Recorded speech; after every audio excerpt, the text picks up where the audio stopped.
Hello welcome to మగువా channel. మధ్యతరగతి కుటుంబం నుంచి వచ్చిన ఒక హీరోయిన్ సినిమాలో అవకాశాల కోసం పడరాని పాటలు పడింది. అందులో భాగంగా చిన్న చిన్న మ్యూజిక్ వీడియోలో నటిస్తూ ఆ తర్వాత సినిమాలో అవకాశాలు దక్కించుకుంది.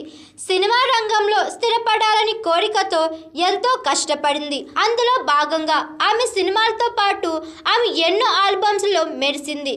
తెలుగులో ఓ చిత్రంలో నటించిన ఈ భామ ఆ తర్వాత హిందీలో ఎంట్రీ ఇచ్చింది. ఇప్పుడు ఆమె ఆస్తి 10,000 కోట్లు అంటే మీరు నమ్ముతారా? దివ్యకోస్ల కుమార్ గురించి తెలుగు వారికి ప్రత్యేకించి పరిచయం అక్కర్లేదు.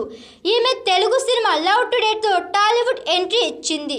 ఈ సినిమాలో ఉదయ్ కిరణ్కు జోడీగా నటించింది. ఈ సినిమా 2004లో విడుదలై ఒకే అనిపించుకుంది. దివ్యకోస్ల కుమార్ లవ్ టుడే సినిమా తర్వాత హిందీలో ఎక్కువ సినిమాలు చేసింది. అందులో భాగంగా అబ్ తుమారే హవాలే వాటా సాదియో అనే సినిమాతో బాలీవుడ్లోని ఎంట్రీ ఇచ్చింది. ఈ సినిమాలో దివ్యకోస్ల కుమార్, అక్షయ్ కుమార్, అమితాబ్ బచ్చన్, బాబీ డియోల్ సరసన నటించి మెప్పించింది. పెళ్లి తర్వాత దివ్య హిందీలో యరియన్, సనమ్ రే అనే చిత్రాలకు దర్శకత్వం వహించింది. ఓవైపు సినిమాలకు దర్శకత్వం వహిస్తూనే మరోవైపు ప్రొడ్యూసర్గా 8 సినిమాలు తెరకెక్కించింది. ఇక ఆమె భర్త భూషణ్ కుమార్ విషయానికి వస్తే ఆయన 10,000 కోట్లతో 175వ అత్యంత సంపన్న భారతీయుడుగా నిలిచారు.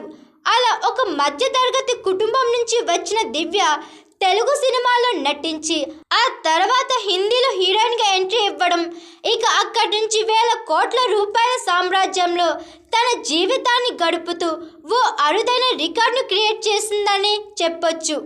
Hi, I am Pooja, movie heroine. Please like, share and subscribe Maguva TV. Thank you.